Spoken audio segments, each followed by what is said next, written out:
Hey podcaster, I'm Tim Wahlberg, your podcast performance coach with another actionable tip so you can grow your podcast authority, generate leads, and convert with ease. Today's tip is be discoverable for your niche and don't blow that first impression. You know the saying, you've heard it a million times, you only get one chance for that first impression. I've talked about this before, but this past week gave me an entirely new perspective on this.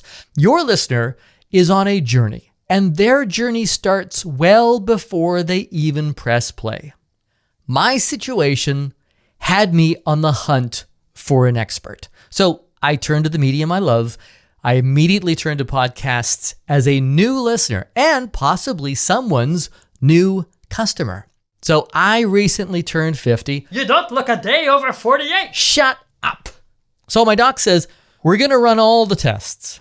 We did, and they were sparkling. I'm quite a specimen, except for my cholesterol.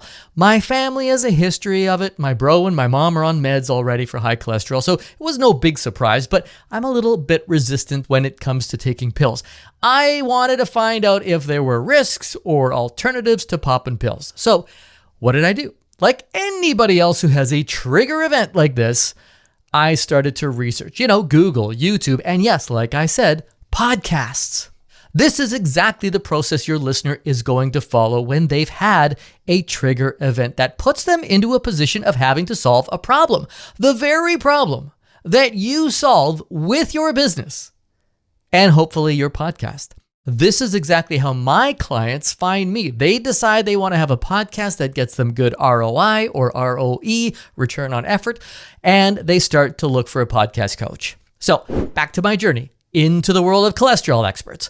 My search turned up a number of individual episodes. These were one-off podcasts, as in they only had one episode to them, and a few topic-specific episodes within large category podcasts. So a little more work to find those individual episodes in those larger libraries. So I had options, right? This is good. All right. But once I hit play, those options were whittled down really quickly. Here's why. More than one of these one-off episode podcasts were AI generated, as in written and hosted by AI. They were really, really bad. One was a robot telling me what cholesterol was. Thanks, I already know. A few more just garbled out their inaudible websites using the same voice box Stephen Hawking used. A couple more were one-offs by humans with big promises of more episodes to come, but none ever did. So, wasted about 5 or 10 minutes sifting through some of these, and then I gave up. Then I started into some of the longer lasting shows with bigger libraries, just searching through the titles, which told me a lot about their show, their position on meds, and even hidden or not so hidden agendas. This process completely reinforced all the things I've talked about on this show about the listener journey. As a listener, you aren't going to give a podcast discovered through search a second chance. First impressions are the only impressions. And that one first impression may not be episode 1. I've said that before too, and I'll say it again. You cannot expect your listeners to listen to your show in a linear fashion. They are not following a plan. Until they know, like, and trust you, they are likely only going to consume what they are interested in, which means they are going to be up and down your library, grabbing whatever they want in any order they please.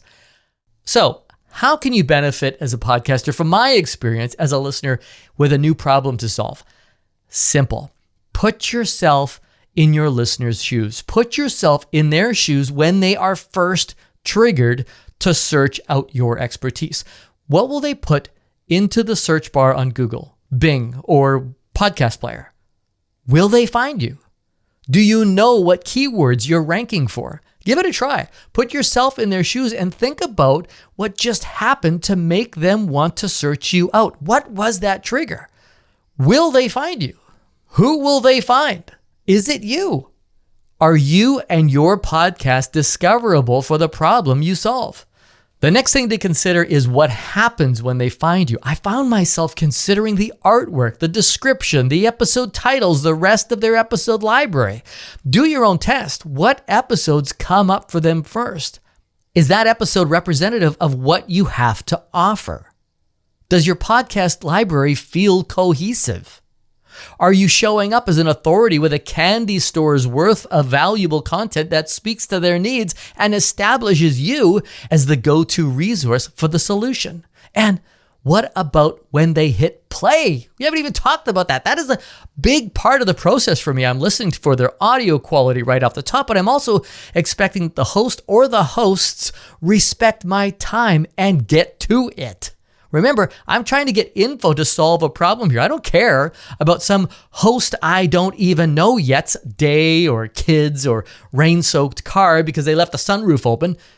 Even though I'm likely to be more critical than most listeners, the truth is that podcast listeners have certain standards. So what will they find when they press play on the episode they find when they search your niche? How does it sound? Are you getting to it or are you blathering on? Will they make it past the 2-minute mark or give up and move on to the next search result? This could be an eye-opening test for you. And you may not like what you find, but this is a good thing. If what you've been doing isn't working, wouldn't you rather know that your podcast needs fixing as a client lure or a lead generator? Putting yourself in your listeners' shoes, especially when they are first triggered, will help you create the kind of content that will put you at the top of the search list. And when you create a show that is high quality and listener-centric, you're far more likely to have their search for answers and support end with you.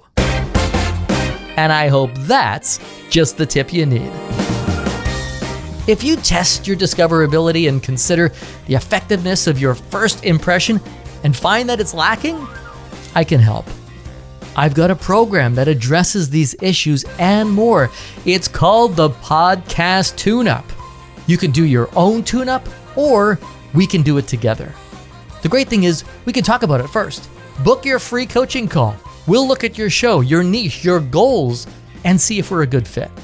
Book your free 15-minute coaching call by using the link in the show notes or at podcastperformancecoach.com. I'm Tim Wahlberg. See ya!